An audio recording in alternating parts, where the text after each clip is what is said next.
Buenos días. Os voy a contar una pequeña anécdota. Mi hermano y mi cuñada se casaron al aire libre, ¿vale? En una casa de campo en Xàtiva. En Xàtiva, una ciudad de Valencia, de la que yo soy natural. Y pasamos mucho tiempo preparando esa casa, porque esa no es una casa en la que habitualmente se hagan bodas. Simplemente la prestaron unos amigos y tuvimos que preparar la casa para la ocasión. La arreglamos, limpiamos el campo que tenía hierbas así de altas para que los coches pudieran aparcar, montamos mesas en el jardín, luces en los árboles, equipo de sonido en el exterior, ¿vale? Equipo de sonido, mucho equipo de sonido. Decoración por todas partes. Todo estaba precioso. De verdad que estaba súper bonito. Lo que es la ceremonia de la boda era en el local de la iglesia de Xàtiva. El convite y lo que es la fiesta iba a ser después en la casa de campo. Se entiende, ¿verdad? Era agosto, finales de agosto. En agosto en Xàtiva nos acercamos fácilmente a 50 grados de temperatura, ¿vale? Además de que habitualmente ya por esas fechas llevaríamos varios meses de sequía, pero una sequía extrema, ¿vale? Porque ahí no se ve llover, cuando llueve, llueve muy mal, ya sabemos, pero de normal no llueve. Entonces llevaríamos ya meses de sequía. Llegó la hora de ir a la iglesia para la ceremonia y comienzan a caer unas gotitas. Y todo estaba montado al exterior. Acordaos, el equipo de sonido, mesa de sonido, decoración, mesas, todo al exterior. Las bombillas en los árboles. Bien. Cuando llego a la entrada de la iglesia, las 4 gotitas se habían convertido en el diluvio universal. Estaba lloviendo de esa forma que llueve en Valencia, que llueve tan mal. Un diluvio increíble. Yo llego a la iglesia y vamos con el coche diciendo, madre mía, ¿cómo va a estar todo cuando subamos? Bueno, llego a la iglesia y mi hermano, como es normal, está esperando en la puerta a que llegue la novia para hacer ya la entrada a la boda y tal, ¿no? Mientras los invitados van entrando y mi hermano me ve, me abraza, triste, muy triste. Me dice, Tete, esto no tenía que salir así. Esto no tenía que salir así. En Valencia, en Xàtiva, no llueve. Tenía que llover justo ese día. Pero no solo eso. No solo eso. Es que cuando subimos a la casa tenía un porche muy bonito y a continuación del porche seguía otro porche de madera precioso con una planta que rodeaba todo el porche, ¿no? El techo ahí súper bonito. Ese porche ya no estaba. Llegamos y ese porche estaba en el suelo. Necesitábamos porche porque estaba lloviendo para meter las mesas. ¿Qué hacemos ahora? Solo nos queda una parte del porche, la otra no, un desastre. O sea, 20 años ese porche ahí tenía que caer justo este día, ¿no? Justo el día de la boda, claro, es verdad. Esto no tenía que salir así. Los novios, los familiares y amigos, que lo habíamos preparado todo para recibir a los invitados, cuando vimos todo aquello pensamos, tierra, trágame. Tierra, trágame. ¿Qué vamos a hacer? No tenemos un plan B. Dentro de la casa no caben 200 personas. ¿Qué vamos a hacer?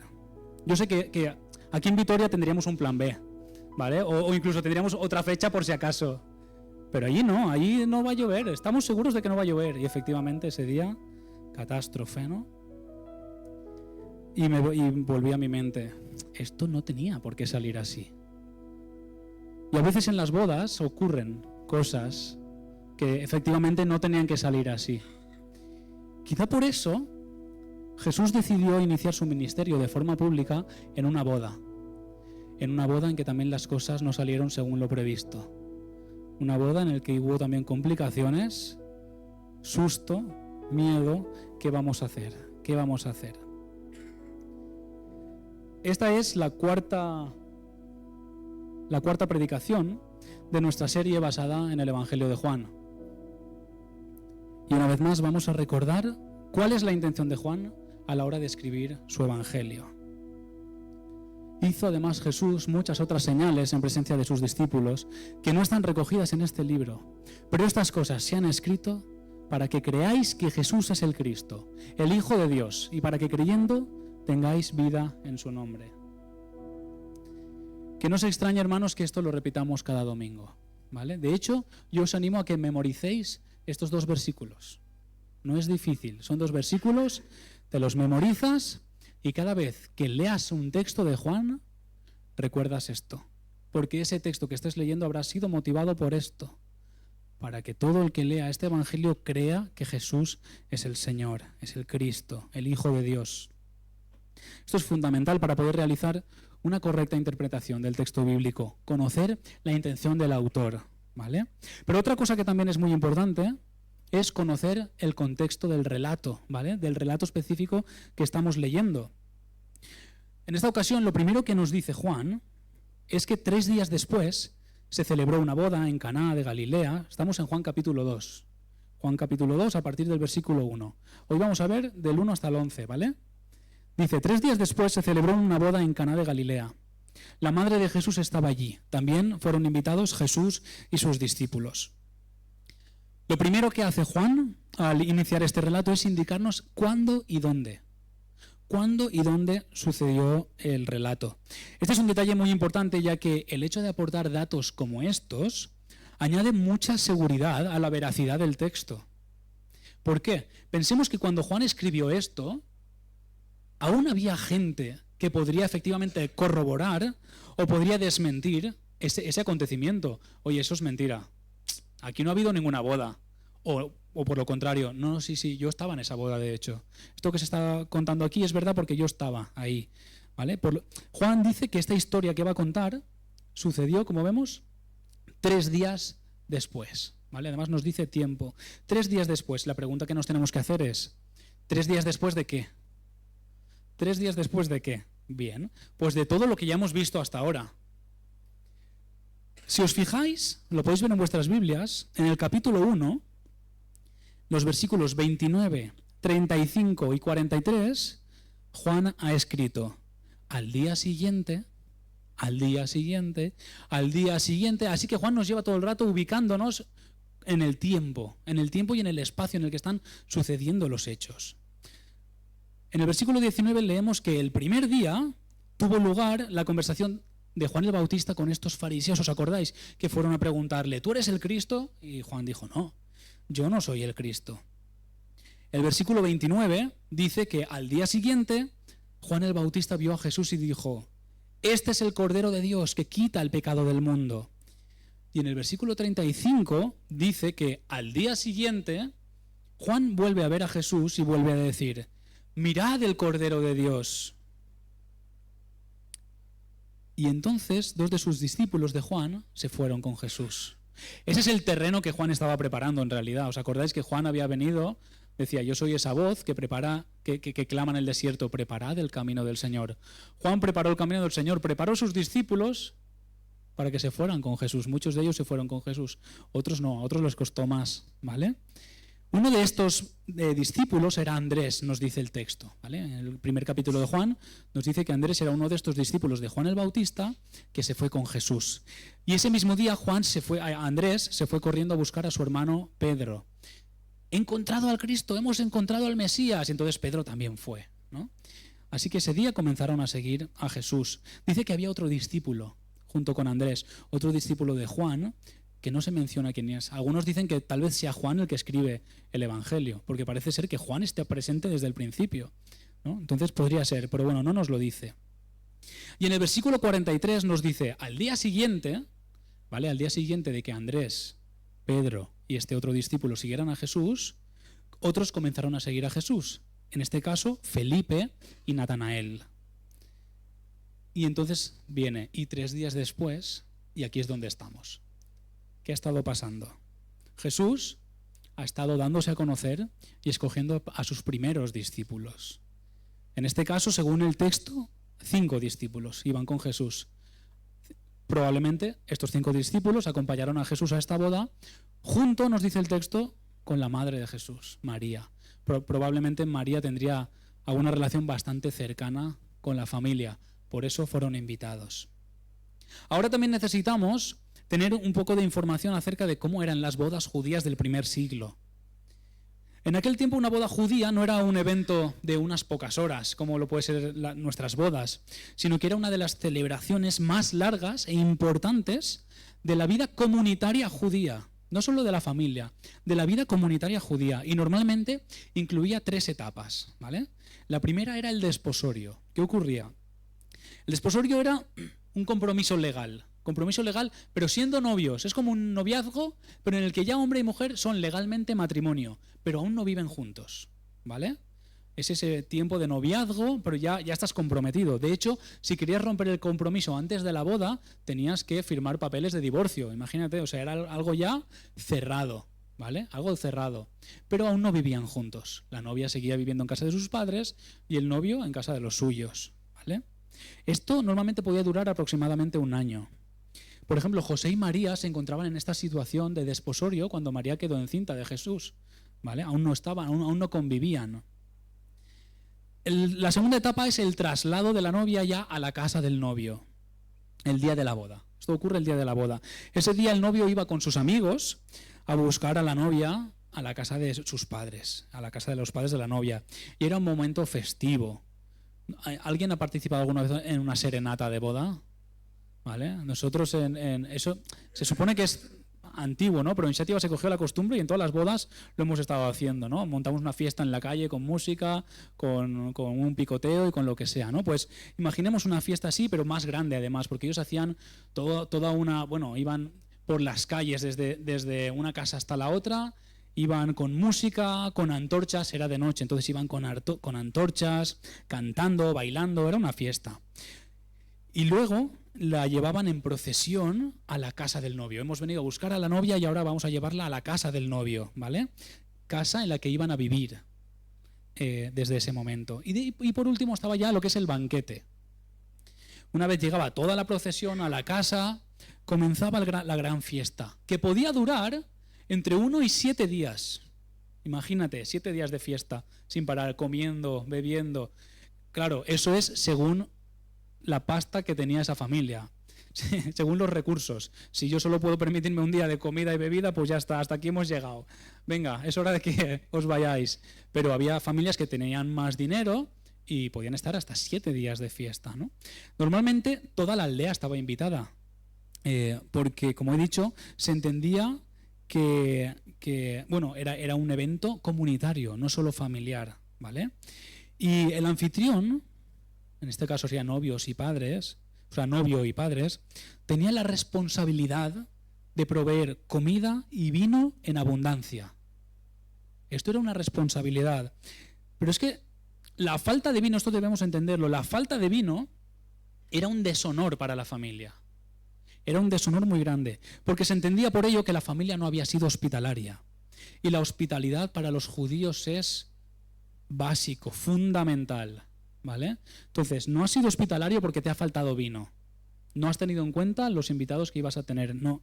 Y además eso manifestaba una mala gestión, ¿vale? Y podía generar incluso conflictos entre familias. Los padres de la novia podrían decir a los padres del novio que preparaban la boda, ¿esto qué es? Porque además de por medio había unos dotes, ¿no? Entonces, oye, ¿esto qué es? Mi hija va a casarse con este hijo que es de esta familia tan desorganizada y que no ha tenido en cuenta que haya vino, que no falte. No.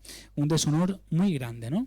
El problema de la falta de vino en una boda judía era más serio de lo que nosotros podemos imaginar, ¿vale? En el versículo siguiente dice Juan, se terminó el vino. Directamente, se terminó el vino. Fíjate que lo primero que dice Juan de la boda no es, la casa estaba preciosa, había mucha gente, los novios estaban muy guapos. No, directamente, Jesús fue con sus discípulos y su madre a una boda y se acabó el vino. Directo.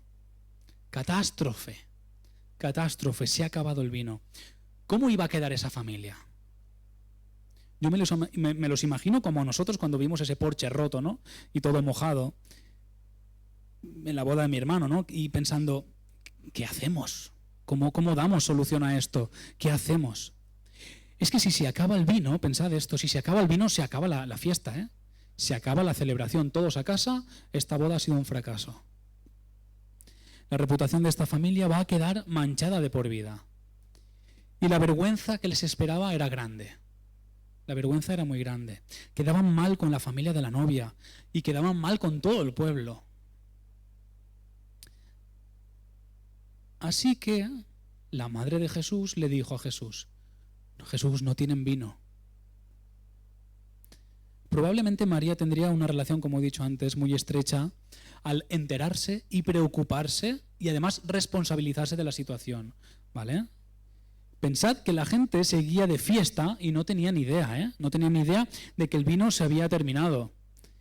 Solo lo sabían los siervos, el novio, lo sabía María y ahora Jesús y sus discípulos. María, conociendo a su hijo, tal vez pensó, se lo cuento a Jesús y a él se le ocurrirá algo, ¿no?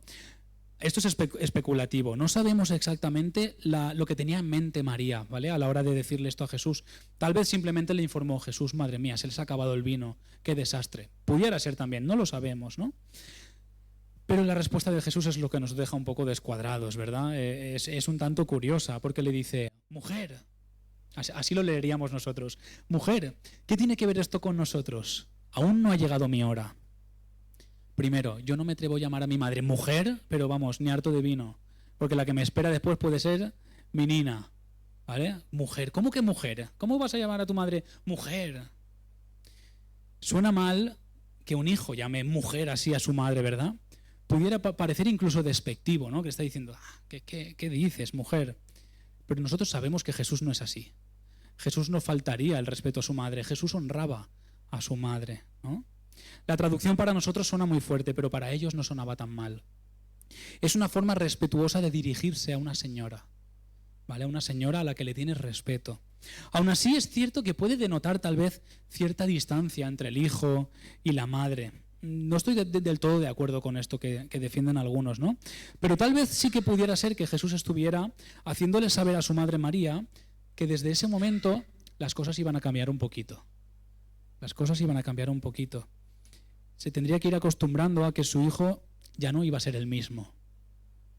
Su hijo iba a llevar a cabo la misión, ¿no?, a la que había venido, y tenía que comenzar a vivir como Dios hecho hombre. Tenía que comenzar ya de una forma visible como Dios hecho hombre. No es que hasta ahora no hubiese vivido así, sí, porque es Dios, pero desde ese momento ya de una forma visible, con un ministerio público que comenzaba aquí, en este momento. Jesús le pregunta, ¿qué tiene que ver esto con nosotros?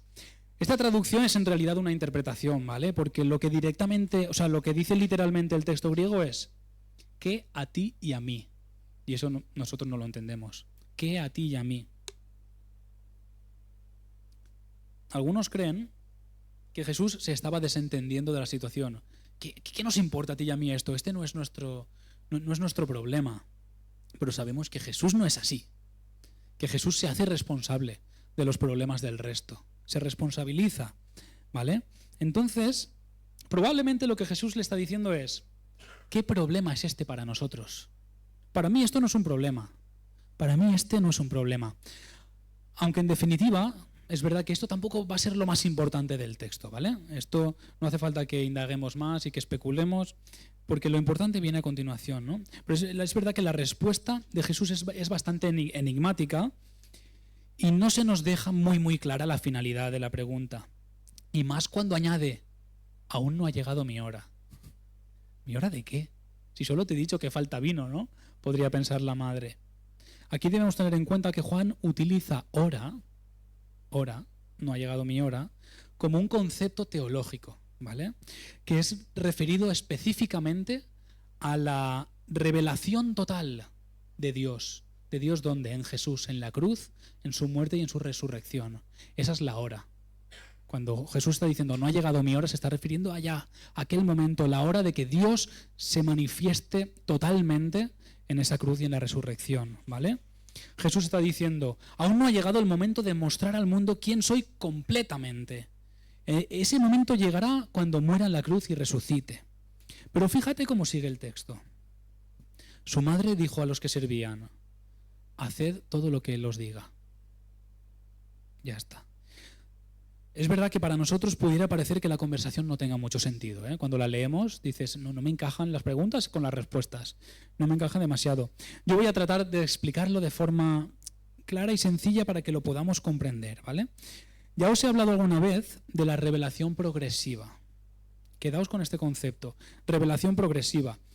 La revelación progresiva es la forma ¿vale? En que Dios se va dando a conocer a la humanidad poco a poco, progresivamente. No lo hace de golpe, ¿vale? Si nos fijamos bien, a lo largo del Antiguo Testamento, el pueblo de Dios cada vez da más nombres a Dios. Nombra a Dios con diferentes nombres, porque ellos iban dándole nombres según la experiencia que tenían con Dios. Si Dios me provee, pues entonces es el Dios que provee. Si Dios me ayuda a ganar una victoria, pues es el Dios de los ejércitos, por ejemplo. El primero que se lee en la Biblia es Elohim, porque es el nombre general para referirse a Dios, Elohim. Después Israel se da cuenta de que su Dios es más grande que los otros dioses. Se carga a todos esos dioses. ¿Os acordáis con Elías, por ejemplo, el profeta Elías? Y se carga a todos esos profetas, ¿vale? Y se demuestra que, ostras, el Dios de Elías es mayor, es más alto. Así que lo llamaron el Elión, el Dios Altísimo. Posteriormente Dios atiende a Agar, eso fue antes que Elías, obviamente, pero atiende a Agar en medio de una dificultad personal. Y Agar entonces le dice el Roi, que significa el Dios que me ve, el Dios que ha tenido compasión de mí, el Dios que me ve, el Roi. Después Dios bendice, multiplica y sostiene al pueblo, ¿no? En todo momento. Entonces lo experimentan a este Dios todopoderoso que provee de la nada, el Shaddai, el Dios todopoderoso. Y cuando el pueblo es consciente de que Dios no cambia, que permanece siempre fiel al pacto, no como lo hace el pueblo, entonces los humanos o su pueblo lo llama el Olam, el Dios eterno e inmutable. Cuando el pueblo ve que Dios les ayuda a derrotar a enemigos, lo llaman Yahvé Shebaot, Yahvé de los ejércitos, ¿veis? Entonces cada vez lo van experimentando, conociendo y van ampliando su conocimiento acerca de quién es Dios. Podríamos seguir así mucho rato, ¿vale? Esta revelación progresiva se va viendo a lo largo de todo el Antiguo Testamento. Pero Jesús está continuando con esa revelación progresiva. Jesús está continuando. Él sabía que no podía aparecer de repente en la escena y decir, hola, soy Dios. ¿Qué iba a pasar? Lo iban a matar a pedradas desde el primer momento en que dijera eso. Jesús lo fue insinuando, lo fue dejando caer. ¿Quién tiene autoridad para perdonar pecados? No decía, soy Dios, pero decía, ¿quién tiene autoridad para perdonar pecados? ¿Quién tiene poder para decirle a este hombre, levántate y anda? Pues si yo lo hago será porque, ¿veis? Lo iba manifestando poco a poco, ¿vale? Él fue diciendo poquito a poquito esto. Pero manifestó quién era completamente mientras estaba perdonando a sus asesinos en la cruz. Ahí estaba manifestando totalmente, yo soy Dios, porque el único que es capaz de perdonar genuinamente como lo estoy haciendo yo, es Dios. El que perdona tus pecados, el que no tiene en cuenta el mal que le estás haciendo. Y además se manifiesta totalmente cuando resucita. Ni siquiera la muerte ha podido con él. En el capítulo 20 de Juan vamos a ver cuando Tomás, desconfiado de que Jesús había resucitado, lo ve y le ve las marcas y no puede hacer otra cosa que exclamar, Señor mío y Dios mío. Ahí se da cuenta. Y mira que ha estado 3 años con Jesús, pero es cuando sus ojos son abiertos completamente. La revelación progresiva de Dios ha terminado en Jesús, en la cruz y en la resurrección. Dios se ha revelado completamente. Ya se ha dado a conocer, ¿vale? Pero hasta que llegara ese momento, Jesús tenía que ir poco a poco, dando pistas de quién era. Y en el Evangelio de Juan esto es muy evidente. Es muy evidente. Jesús le dice a María que su hora no ha llegado, porque es verdad que no ha llegado la hora de morir en la cruz y resucitar. Sin embargo, vemos que Jesús va a actuar. No es que le diga, María, bueno, señora, le dice, ¿no? Mujer, no ha llegado mi hora, no voy a hacer nada. No le dice eso.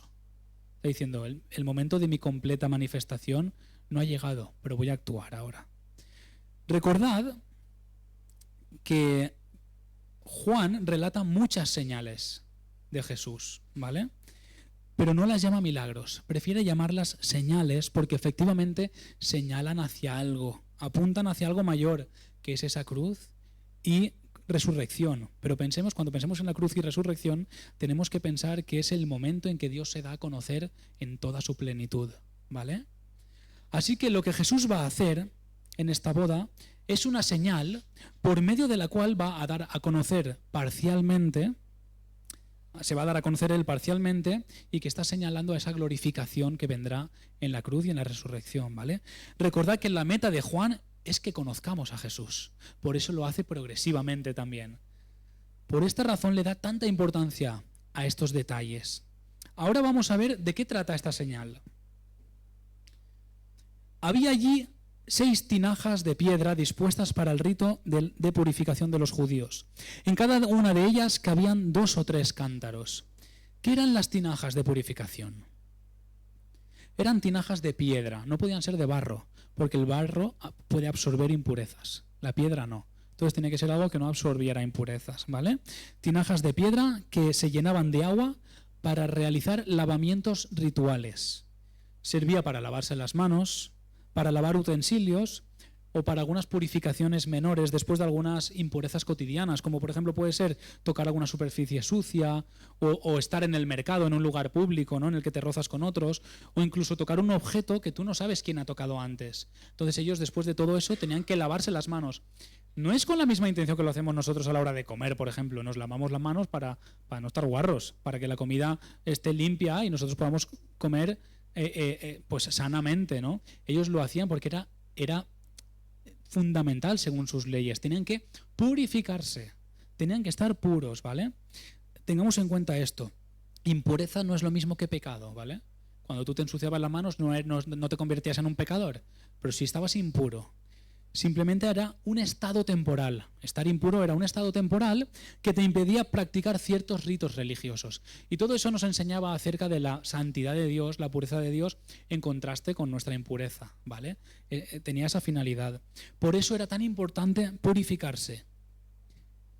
Estas tinajas, como digo, no eran simplemente de uso doméstico. De hecho, no eran de uso doméstico, sino de uso ritual, para purificación. Mucho menos esas tinajas eran para beber agua. A ver quién se atreve a beber agua después de que todo el mundo haya metido las manos ahí, ¿vale? No era para beber.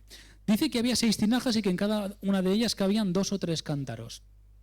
Así que estamos hablando de que en total podría haber por lo menos cerca de 500 litros, ¿vale? Era bastante agua. Algunos dicen que incluso 700 litros. Sigue el texto, dice, Jesús dijo, llenad de agua estas tinajas. Y las llenaron hasta arriba. Esas tinajas habrían sido utilizadas antes de comer por todos los invitados. Pensémoslo, ¿vale? Así que era necesario vaciarlas y volverlas a llenar con agua limpia, con agua pura. Es importante el detalle de que las llenaron hasta arriba. Del modo en que está escrito en griego, da a entender que no cabía ni una gota más. Estaba a ras, no cabía nada más. Completamente llenas. Así que no hay posibilidad de hacer una trampa.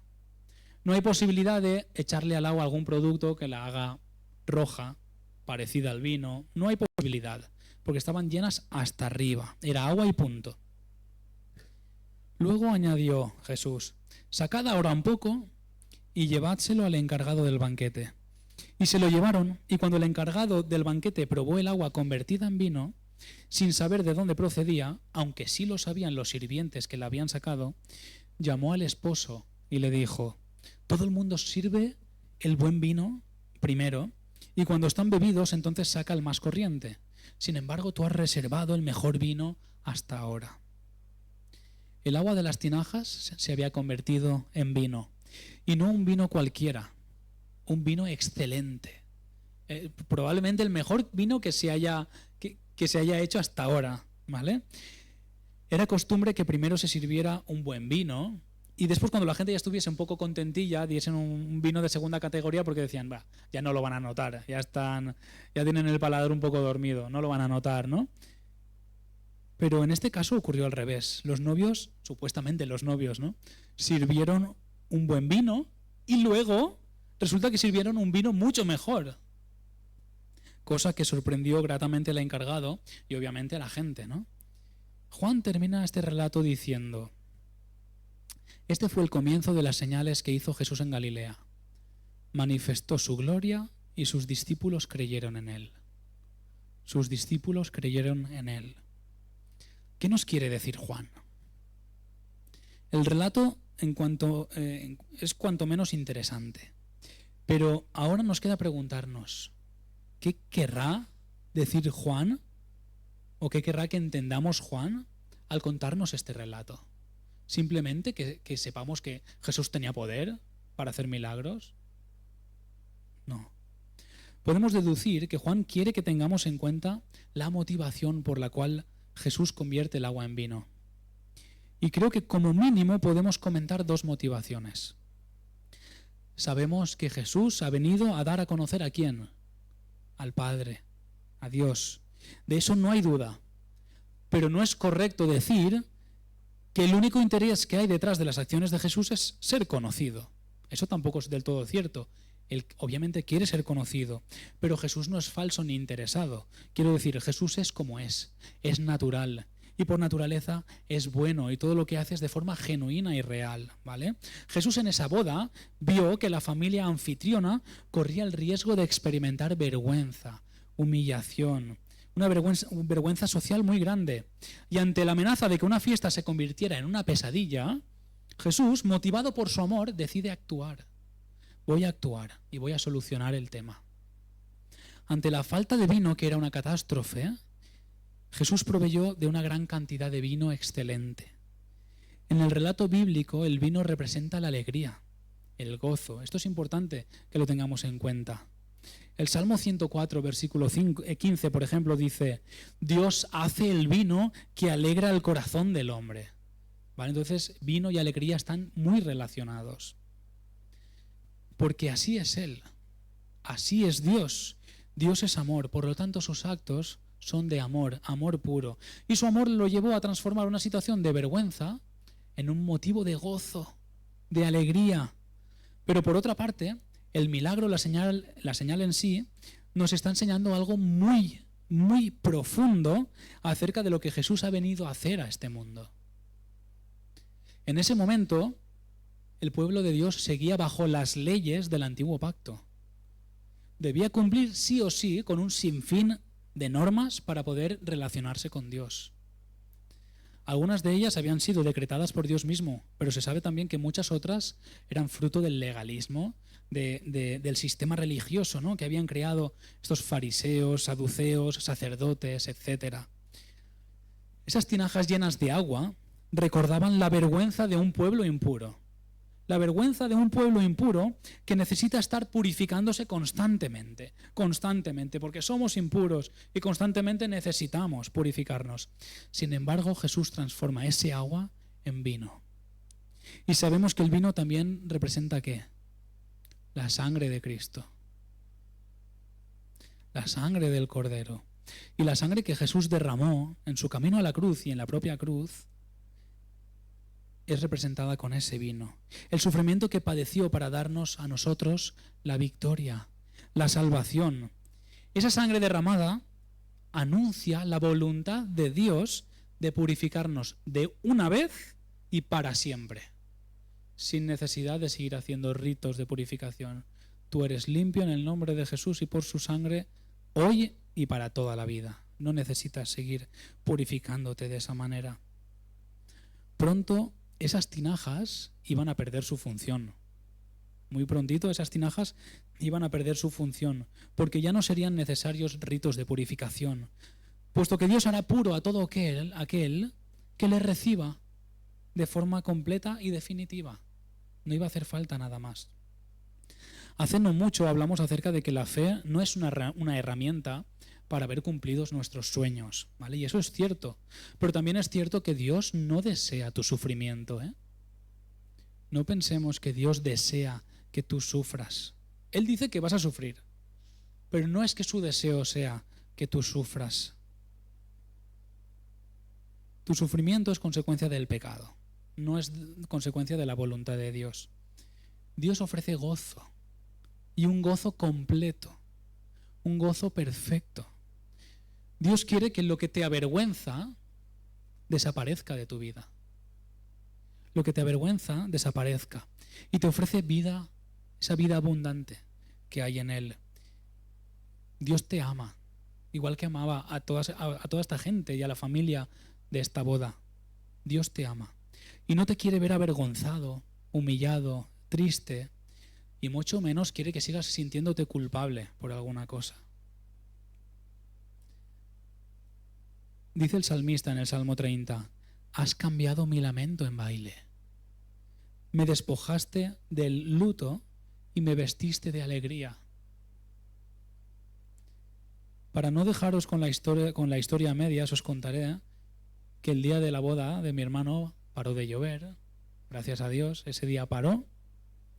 La temperatura que estaba a 40 grados, 40 y pico en un principio, bajó a unos 25.